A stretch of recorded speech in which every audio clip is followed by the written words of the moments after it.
grandiosas batallas, histórica Cuautla, Morelos, de arrozales y jazmín, heroica, histórica Cuautla, tienes grandeza sin fin.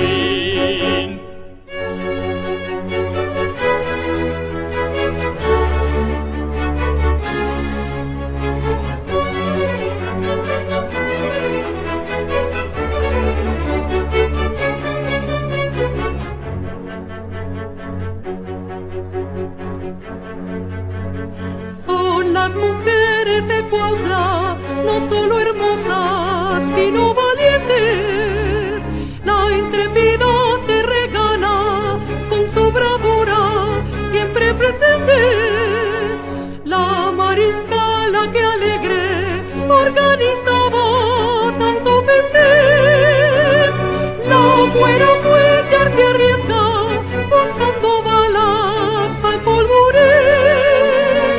Y esa mujer tan humana llevando aguas por el fortín. Heroica Cuautla, Morelos, la de grandiosas batallas, histórica Cuautla, Morelos, de arrozales y jazmín. Heroica, histórica Cuautla, tienes grandeza sin fin.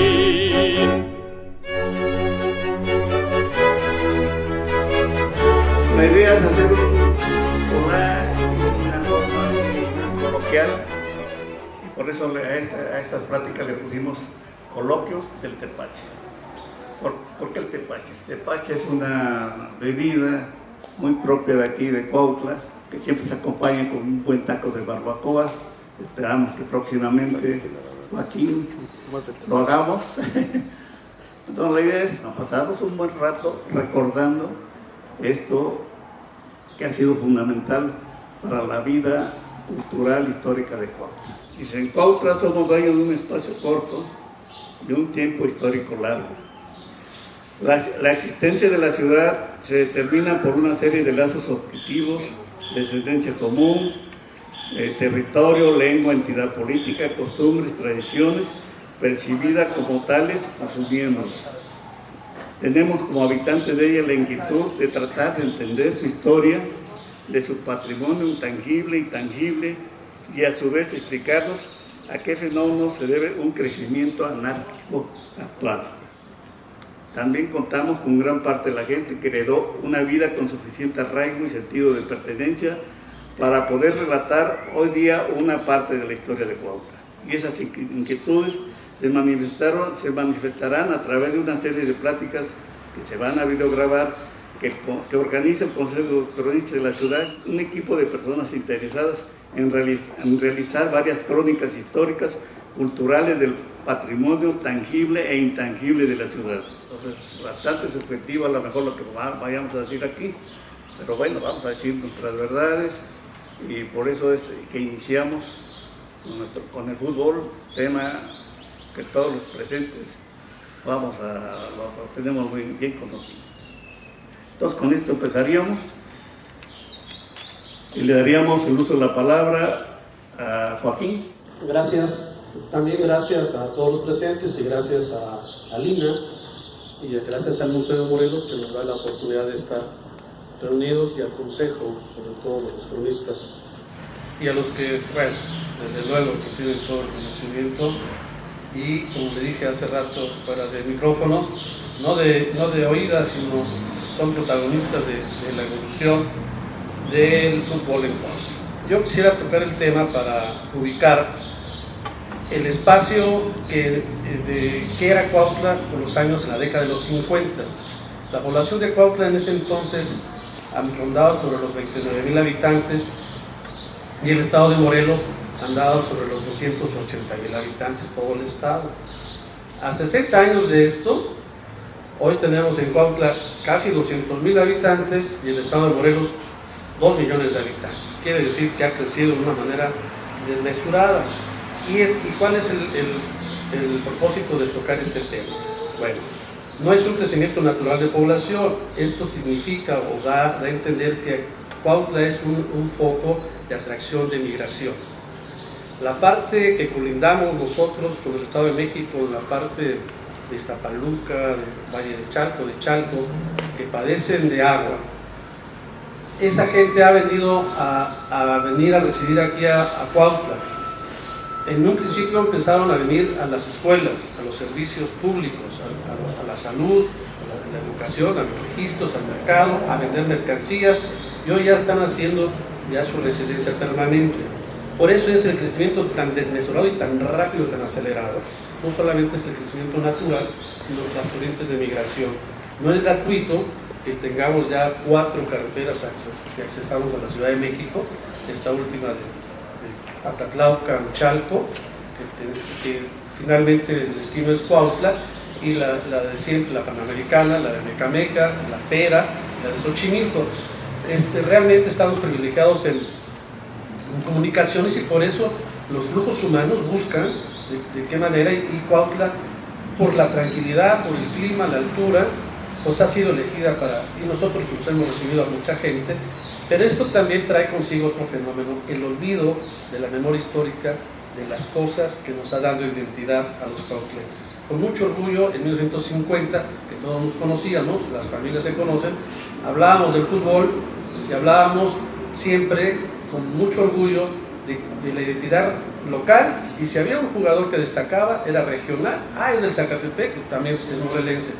Si ya estaba en la selección nacional, teníamos la identidad nacional, ¿no? Con mucho orgullo lo gritábamos a 4 vientos, y si todavía iba al mundial, teníamos una identidad internacional, ¿no? Entonces, con estos flujos de migración se ha perdido, la gente que llega no conoce, no sabe, y es el propósito, uno de estos propósitos es recuperar la memoria histórica de muchas de las cosas que nos ha dado identidad, de los íconos de muchas tradiciones, también de la cosa muy popular, y el fútbol, como un fenómeno social que es masivo, pues no pierde ese encanto, ¿no? Entonces, en 1950 también nace por ahí ya las primeras radiodifusiones de los partidos de fútbol a nivel nacional, los equipos de profesionales, y luego viene la televisión, el telesistema mexicano, y empiezan los domingos a estar pasando la programación del béisbol, del box, las luchas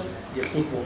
Y en ese entonces salía el equipo Zacatepec, y entonces para nosotros era un orgullo que un equipo morelense, ahí tenemos el reflejo de la identidad regional, estaba en televisión jugando contra el Oro, ¿no? Y para nosotros era un orgullo, y eso lo decimos para que la gente que está aquí con nosotros viviendo en Cuautla ahora, residentes en las colonias, no hay que olvidar también que Cuautla hoy, y aquí está Pancho Rodríguez, es el centro de una de las 2 zonas metropolitanas ya, es el crecimiento tan desmesurado de población que ya se habla de 2 zonas metropolitanas en el estado de Morelos, Cuernavaca y Cuautla. Y Cuautla sigue siendo el centro de todo ese flujo de más de 400,000 habitantes que están habitando en 16 municipios alrededor. Este contexto lo dejo en la mesa para no perdernos cómo ha ido evolucionando y por qué es importante rescatar la cuestión del fútbol y el arraigo que los que están llegando lo tengan y con mucho orgullo decir soy cuautlense. Yo les puedo decir que nací a principios más bien a mediados del año del 51, y con ello quiero hacer un retroceso en mis recuerdos, pláticas de la familia, recuerdos materiales. Recuerdo que de los 40 a los 50 en Cuautla hubo un auge del béisbol. El ingenio de Casasano, el cual comandaba don Juanito Barrales, fue un gran promotor del béisbol, equipaba muy bien a los equipos y una rivalidad con Huacalco, se invertía y se adecuaron los campos para el béisbol. Y también el básquetbol, en la estación del ferrocarril se pusieron los tableros y había un gran auge del básquetbol entre los 40 a los 50, y me voy a referir ya de mis recuerdos en la niñez, que es de los 50 a los 60. Precisamente cuando el fútbol va a formar parte medular de la Cuautla de aquellos años. No tenían los jóvenes más distracción que el cine, los deportes y peligrosamente el billar. Digo peligrosamente porque las mesas de billar estaban instaladas dentro de las cantinas en aquella época. y entonces se consideraba un peligro que la juventud se acercara al billar, un deporte también muy bonito y muy entretenido.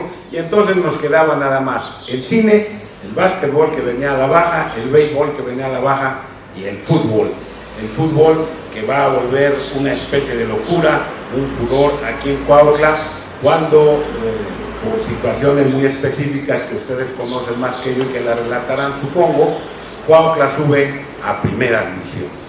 Y entonces efectivamente el ritmo, el latir de nuestra ciudad se paraba cada 8 días. Todos los comercios cerraban y eran verdaderos ríos humanos que íbamos, yo muy chiquillo me vestían de zapatista para estar en la porra participando, íbamos a la unidad deportiva a echarle porras al Cuautla. Un tío mío era fanático, el loco Apáez era fanático de la porra, junto con el Mimín Leana, y recuerdo pues los juegos memorables de una rivalidad que llegaba a la sangre incluso con el Zamora, unos juegos terribles donde se despertaba la gran bronca y los árbitros incluso tenían que salir resguardados o incluso decían que disfrazados de paleteros porque la gente los quería linchar. Pero esto ¿cómo incidía en las familias cuautlenses? Bueno, pues en las damas, las señoritas, pues vestían sus mejores galas y era la ocasión propicia, el lugar propicio para pues exhibir su belleza, ligar romances que afortunadamente muchos culminaron en matrimonios que formaron familias muy respetables. Y los muchachos, bueno, pues la oportunidad de figurar, y algunos figuraron. Aquí tenemos a Humberto de la Cruz, tenemos al señor Alvirde, figuraron en el deporte de las patadas. En las tardes los jóvenes, aquí atrás de donde estamos en Argentina, todas las tardes venían a estacionar su bicicleta, a tomar su Coca-Cola, y el tema único y central era el fútbol.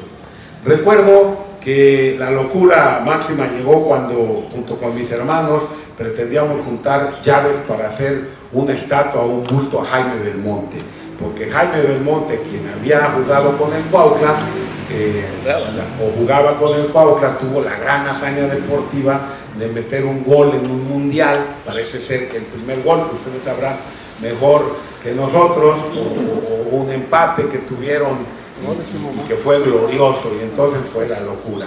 Por otra parte, pues también es, creo importante decirlo, empezó la industria cervecera a tener auge, tanto en el deporte, en los anuncios comerciales, como en el patrocinio, y desde luego a darse a conocer nuestra Cuautla por los cronistas deportivos de la talla de Fernando Marcos, que si mal no recuerdo, bautizó al equipo de Cuautla como el fantasma del balneario. Pero bueno, ustedes ya me corregirán quiénes fueron estos comentaristas, incluso Pedro de Lí, Agustín González Escopeta, eran comentaristas de fútbol que transmitían en las estaciones pues, de mayor auge y de mayor potencia, transmitían los juegos de fútbol. Y esto sucedía cada 15 días, porque a los otros 8 días el Cuautla tenía que viajar a otros lugares.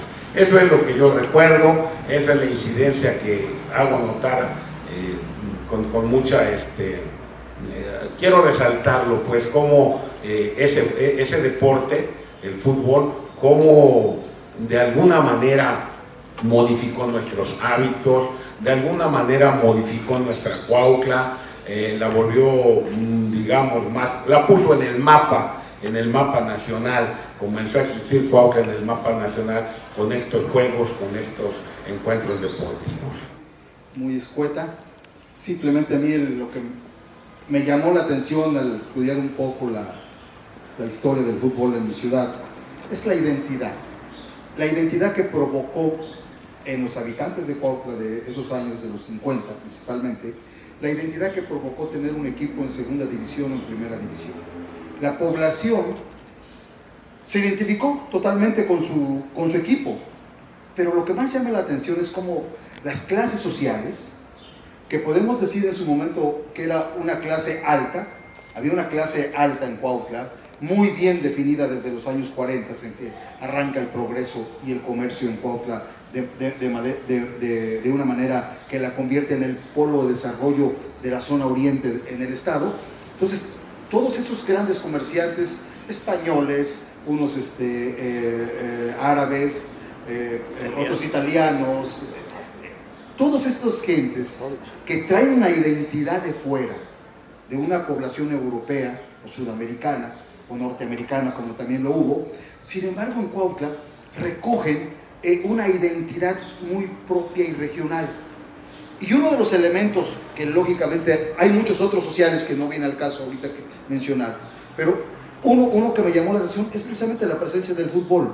Cómo se polariza toda la población de Cuautla, la alta sociedad y el pueblo bajo. Los humildes, los trabajadores, los que ayudaban en los abarrotes en las tiendas, toda esa gente se tiene una identidad absoluta a un equipo de fútbol. ¿Y dónde se ve? Donde lo decía Oscar, en el estadio el día que jugaba el Cuautla. La mezcolanza de la sociedad en la que pareciese que ahí todos somos iguales, esas 2 horas de fútbol nos convertían precisamente en una sociedad sin clases, porque cada uno iba a apoyar a un equipo con el que estaba identificado, sea el dueño de la Corona, sea el dueño de la Vencedora, sea el dueño de la mueblería moderna, igual era el chofer de los transportes rápidos o de los Galeana. Era una identidad en ese momento única, en esas 2 horas.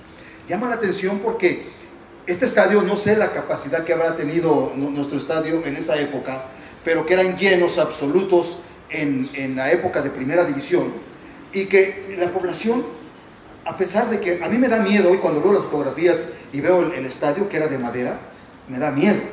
O sea, cómo tanta gente se concurría en esas plateas con un peligro, o sea, que a mí me tocó ver unas gradas, parte de las gradas, chuecas, las maderas ya pandas. Entonces, sin embargo, la gente, con un ordenamiento, porque sí lo recuerdo, me tocó como niño, cómo ordenadamente las personas acababan el fútbol y bajaban y hacían el río de gente, como bien lo dicen. Se veía el puente lleno, tanto para arriba, para San José, como para abajo, a la ciudad. O sea, imponía. Eso es un fenómeno que no todas las ciudades se dan. O sea, un fenómeno en los años 50, con una identidad social y deportiva, es única. Creo que Zacatepec es la otra ciudad en la que podríamos ver un fenómeno más o menos de este nivel. Y llama la atención un elemento más. En esa época el equipo Cuautla se llamaba Los Arroceros del Cuautla. Zacatepec eran Los Cañeros. Esa transformación de la producción del arroz que en esos momentos vive Cuautla es increíble. Están los molinos en su auge extremo. De los grandes molinos que hubo en Cuautla, como el Carmen, como el de aquí, del señor Iglesias, o sea, están en su momento, y la industria que más identifica ya no es la caña aquí en Cuautla, desgraciadamente, sino es el arroz. Es un elemento que deberíamos remarcar muy bien, cómo este equipo, o sea, le va cambiando el cariz a una identidad cuautlense que fue íntimamente cañera durante siglos y que en unos cuantos años se convierte en una identidad arrocera. Hay mucho que decir sobre estos fenómenos, pero por hoy creo que hasta aquí llego yo. En otra ocasión aumentaremos más, pero ahorita creo que entra de lleno el fútbol en Cuautla. Quizás me toque la parte un poco más difícil, la creación del Cuautla, ¿no?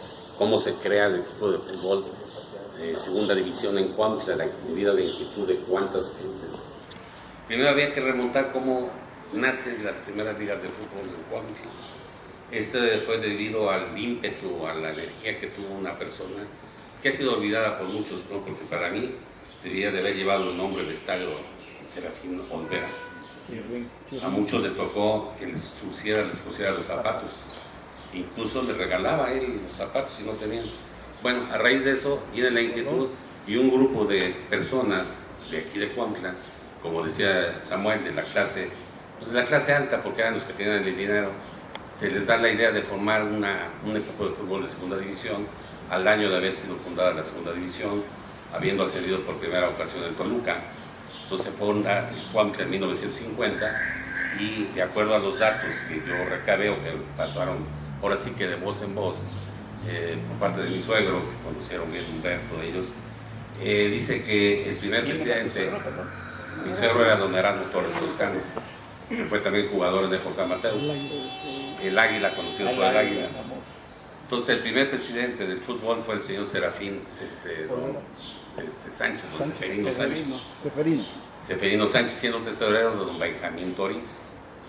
Y entonces el jugador, que después fue un ídolo del Cuautla, que llamaba su nombre, Piola Mendoza, uruguayo él, jugaba en el Zacatepec, viene a Cuautla y lo recibe mi suegro, lo reconoce, lo recibe, venía buscando a don Seferino para integrarse al Cuautla y van a una cantina que entonces muy famosa, el Cañón, que era propiedad de los Lleras, en el centro exactamente donde está ahora el edificio Guerra enfrente. ¿Estaba la peluquería? No, estaba la fotografía, la entrada de la fotografía Aguirre.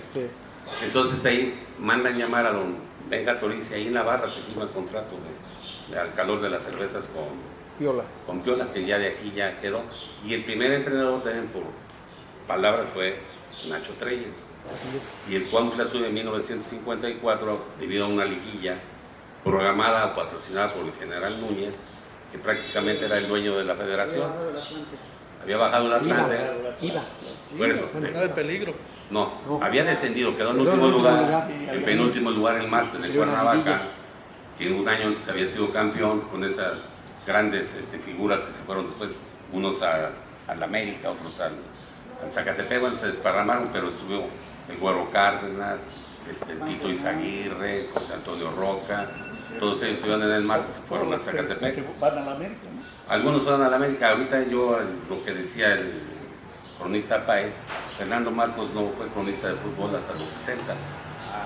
Aquí fueron dos cronistas que vinieron a narrar los partidos de fútbol, Cristino Lorenza y Agustín González Escopeta, que no nos favorecieron porque odiaban al Cuautla.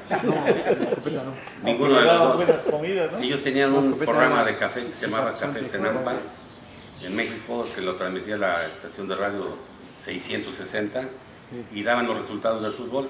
Y como anécdota, transmitían arriba de donde estaban los borregos. Y les llegaba la peste de estiércol de los borregos, que eran las máquinas podadoras de señor Rivas. Yo tuve la fortuna de tratar con muchos jugadores en esa época, de los 50, de la época inicial del fútbol. Pero hablando del 50 y el 54, cuando inicia el fútbol de segunda, no había tribunas.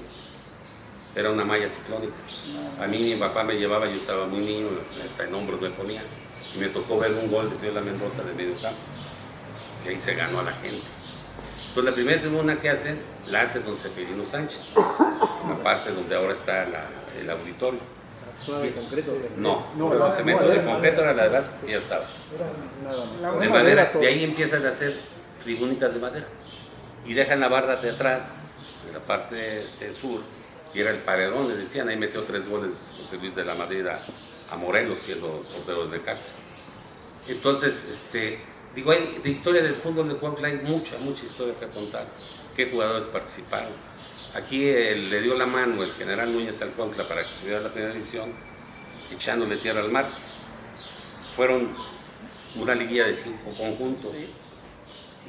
Sube Zamora, Cuautla, Marte y se queda no, Querétaro no participó San Sebastián de León. No, Monterrey subió solito. Zamora es el que sube.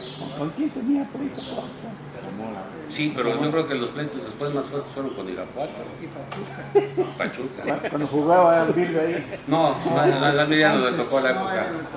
Él ya fue posterior. Pero siempre hubo broncas, ¿no? En Cuautla, como decían. Aquí salieron árbitros encajuelados. Sí, los tenían que sacar. Uno de ellos Rafael Valenzuela. Cuautla contra el Oro. Digo, y unas broncas grandes, ¿no? Por ejemplo, como decía la de Malvino, la de aquella vez cuando agredieron al árbitro con un zapato. Suspendieron un año Norberto Rosas y el que dio el zapatazo fue Jaime Belmonte. Pero Rosas recogió el zapato, se echó la culpa, ya estaban las últimas. Y esa fue herencia del Atlante. El Atlante le deja al general Núñez casi todo el plantel que tenía el Atlante, se lo pasa el Cuautla. Y la denominación que dice arroceros, el señor cronista, es porque los arroceros, los ejidatarios, eran los que aportaban dinero para el sueldo de los jugadores. O sea, fue una cosa de que, como dicen, fue una identidad total de la sociedad en que todos contribuyeron. Incluso una señora que tenía una casa de mala nota, que también pagaba jugadores. O sea, como dicen, todo fue. Yo lo que no me acuerdo fue que en una ocasión se cayó el puente Carlos Pacheco, cuando el Cuautla estaba en primera división y utilizaban el lo vado, estaban componiendo. o lo estaban componiendo y utilizaban el vado. El otro puente. O sea, no, el puente que está ahorita se hizo porque sí se cayó el Carlos Pacheco. Lo demolieron Por eso, o lo demolieron, sí. No se hizo otro puente, fue el único que se hizo. Entonces digo, hay una historia muy grande, ¿no? Como decimos. Nacho Telles nunca ha reconocido haber sido el primer entrenador del Cuautla.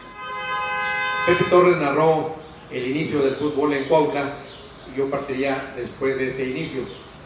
Debo decirles que en el año del 53 yo vivía en la fábrica de hielo, estábamos muy cerquita y no nos perdía un partido, iba yo con los trabajadores.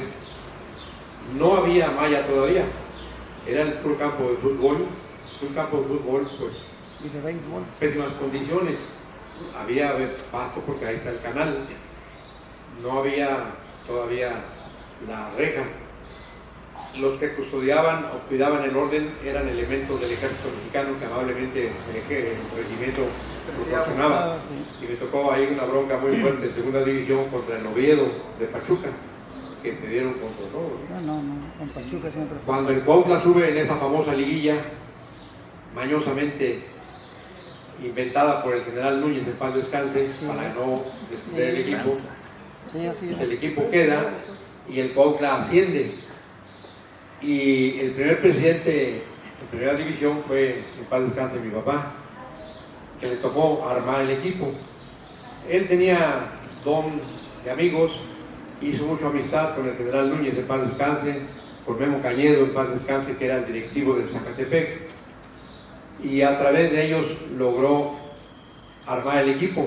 Y yo ya en el año de 1955 estaba interno en el Internado México, donde se jugaba muchísimo fútbol, y donde hubo muchos compañeros que después destacaron en el fútbol de primera división y en la selección mexicana, como José Luis González, Carlos Albert, Ventura, Juan Dosal, Orbañanos.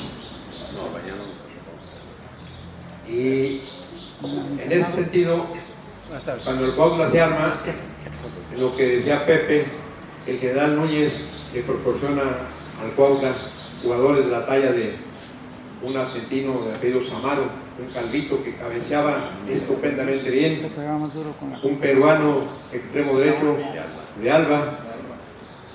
Posteriormente viene Rosas, Mamagna, Alfredo Mamagna, un gran medio que hacía pareja con Gonzalo Farfán. El equipo de segunda división, pues recuerdo jugadores como Jorge Rico, que era defensa, Piola Mendoza, que era entrenador y defensa central, que pegaba unos tiros, eran gran cañonazos. Estaba el Gallo Delgado, el Gallo de Ramos, el Pistachito García, el Tata Urbiola, el Merino, que fue castigado ese muchacho por un año y era un gran jugador de segunda división, la media, ya no pudo jugar en primera división por ese castigo.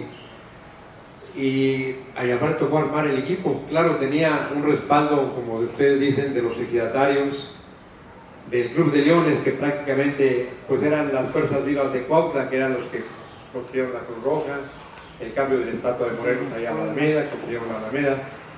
Eran otros tiempos, ellos se daban el tiempo en reunirse, en hacer obras para Cuautla, y una de las obras de Cuautla fue el fútbol. Ellos, con sus relaciones, cada uno por su lado, buscaban a los jugadores. Llegaron jugadores de Zacatepec en gran cantidad. De los sobrevivientes está el paisano Martínez, Leiva, un chaparrito que jugaba en segunda división, que venía de Zacatepec, que era centro delantero, Vergara, un extremo izquierdo, Palos, Higinio Palos.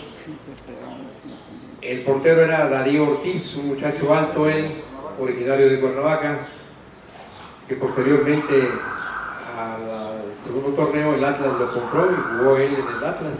El Cuautla también proporcionaba jugadores buenos para otros equipos y jugadores que ya no jugaban en sus equipos respectivos de primera división porque a lo mejor ya no les convenía al club, venían a Cuautla a probar si se quedaban, ¿no? Y esos jugadores resurgieron, en el caso de Gonzalo Farfán, que era un jugador elegantísimo para jugar, que después lo compró el Zacatepec y se hizo seleccionado nacional. Yo pertenecía a un equipo muy famoso en el tiempo en la forma amateur, que era el Cuautla Juvenil. El Cuautla Juvenil hizo historia amateur muy fuerte. De los 11 jugadores que militamos en esa temporada 59-60 en la segunda división profesional, 7-8 venían del Cuautla Juvenil. Nos integraron con Vicente, que venía Vicente Hervide de Yautepec, que el maestrito Juan, que ya había jugado en la primera división, Juan Sánchez, y Ricardo Carrillo de San Carlos. Así se integró en la oncena, y de aquí pues entró en la defensa Tacho Álvarez, Pedro Valdés, Gregorio Vargas, Beto Anrubio, José Cruz, Delfino Aragón, Gabino Silva. Todos ellos veníamos del Cuautla Juvenil. Entonces se integra a defender los colores, y este patronato que encabeza don Luis Mansi sostiene el equipo casi hasta la mitad de la temporada, porque hubo problemas económicos como siempre, y ya entraron otros, y al final terminó patrocinando el equipo don Eusebio Burúa, y con él el dueño del Hotel Vasco, y esa temporada, como les decía, fue muy bonita. Nosotros la vivimos teniendo máximo 20 años, es lo que teníamos en ese momento, 20-21 años. Podemos platicar muchísimo de la historia del fútbol de Cuautla, que está llena de muchos recuerdos. Hubo hombres muy importantes que apoyaron demasiado, como fue Antonio Rodríguez. Y yo quiero contar una anécdota, si me permiten. Yo cuando entraba al partido, me decía su papá de Panchito y don Pepe, tu tío: Beto, ya sabes, 10 pesos por cada golecito. Entonces, no es por nada, pero me juntaba mi buena lanita los domingos, Y había otro señor que tenía taxis, Margarito, que también aportaba lana. Entonces, así era el deporte. Don Juan Barrales fue un hombre muy importante para el deporte. Eso, primero que nada, era el béisbol, pero el fútbol también le encantaba. Él fue de los impulsores para las primeras de madera, para arreglar la cancha. Cuando el Cuautla subió a primera, que era un potrero aquello, y cuando subió a primera, pues les pusieron ciertas reglas a la federación, y una de ellas fue arreglar la cancha. Y la cancha, don Juan Barral estaba con sus máquinas del ingenio, y apoyado por mucha gente, levantaron, le hicieron el alambrado, porque no había otra forma, ya la primera división ya era otra cosa. Entonces, les digo, la época más brillante, yo les platico a todos, ¿cómo es posible que cuando no llegábamos a 50,000 habitantes, teníamos equipo en primera división y se sostenía? ¿Por qué? Porque todos se unían a una sola causa. Lo que ahora hemos perdido mucha identidad, han venido otras cosas, la comercialización, pues la globalización y todo lo que se habla ahora.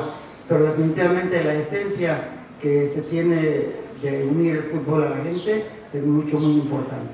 ¿Cuánto ganaba un futbolista de segunda división en esa época? Bueno, a nosotros nos llegaron a pagar, algunos que ya habían jugado un poquito más, pero nos pagaban 250, 300 pesos al mes, y nos daban 50 pesos por partido ganado, 25 por partido empatado.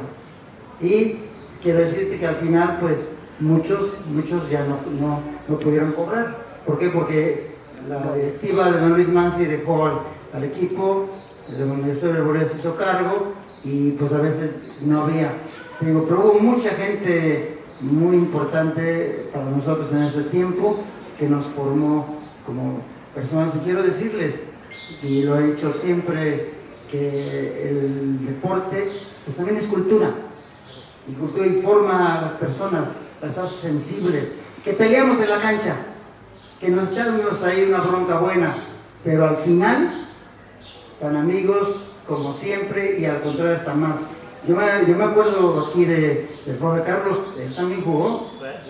Sí jugó, acuérdese, usted va con el sitio 22, un preliminar contra nosotros, juvenil, se definía campeonato amateur, y él era el portero del sitio 22. Y el Cuautla juvenil jugaba en los preliminares del Cuautla de primera división. Nosotros convivimos mucho, tuvimos mucha escuela, y nuestro primer entrenador cuando teníamos 12 años, 13, fue Santiago Piola Mendoza. Fue el que nos dio los primeros pasos, y pues al final lo de Santiago Piola Mendoza tanto quiso a Cuautla que aquí se quedó. A mí me tocó la etapa de Rico, Rufo Ramos. No me tocó después de ellos, que el portero era también de la universidad, se apellidaba Villar, Homero Villar. Entonces a él lo recogió el Pumas y me tocó la oportunidad de estar en el Cuautla. Y esa la recibí cuando jugué un partido contra el Cuautla, estando trabajando en Textiles Morelos. El Cuautla necesitaba partidos de práctica, y entonces Rufo llegó al Cuautla a Cuernavaca contra Textiles Morelos. Quedamos 0-0, y de ahí él me invitó a participar en el equipo de Cuautla. Me dijo que iba a ser el portero titular. Claro que si me lo ganaba, ¿no? Y me lo gané. Entonces mi primer contrato fue con el señor Luis Mansi. Lo firmé a un ladito del restaurante, del café que está ahorita, que es una tienda de artículos electrónicos. Ahí firmé mi contrato por 250 pesos mensuales, y me dijeron que si era yo titular me subían a 500. Pues me emocioné. Total que ya firmé el contrato, fui el portero titular, y cuando ya iba yo a reclamarle a Mansi, deja el equipo y se lo pasa al señor Arbolúa del Hotel Vasco, y ahí me daban 50 pesos cada 15 días que jugábamos en Cuautla. Eran los días difíciles, ¿sí? Entonces, pues me conformé con eso, pero terminando la temporada nos dan nuestra carta y nos dicen: se pueden contratar con quien ustedes quieran. Yo ya tenía contrato desde ese partido de Pachuca, porque llegamos a Pachuca el segundo partido y estaba el Che Gómez de entrenador, y le dice a Rufo: Che Rufo, ¿con este kinder piensas ganarme? Eran 8 de Cuautla, yo de Yantepec, uno de Huacalco, Melitón y Ricardo Carrillo. Y dice: con este kinder me vas a ganar. Dice: espérate que los veas. Él metió 2 goles ese día, y a mí no me pudieron meter ni uno. Desde ese día ya me habían contratado para la siguiente temporada. Pachuca. Entonces terminó el torneo, me fui a entrenar a Zacatepec.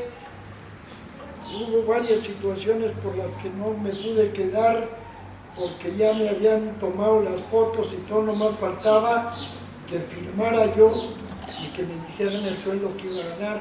Portero titular, ¿El argentino, Nelson? No, el que es comentarista ahora. Orbañanos.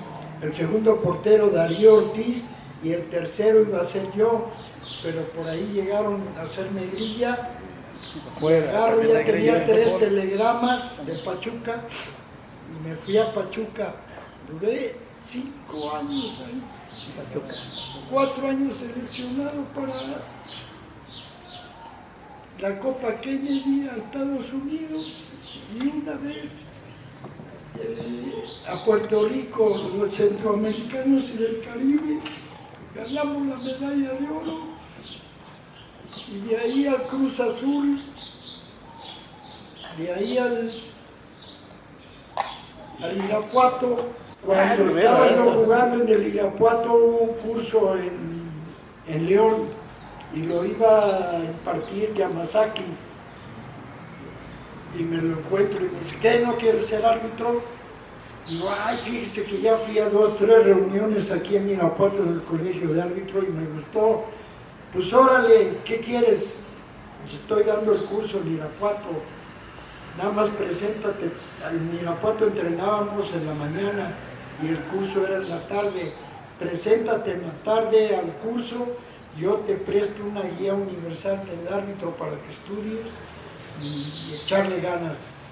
Total que para no hacerse la larga, terminó el curso, nos hicieron un examen a todos, teórico y práctico. Pues en práctico, ¿quién me ganaba? Estaba yo activo entrenando con el Irapuato. Nadie hizo más abdominales que yo, nadie corrió más rápido, les gané a todos.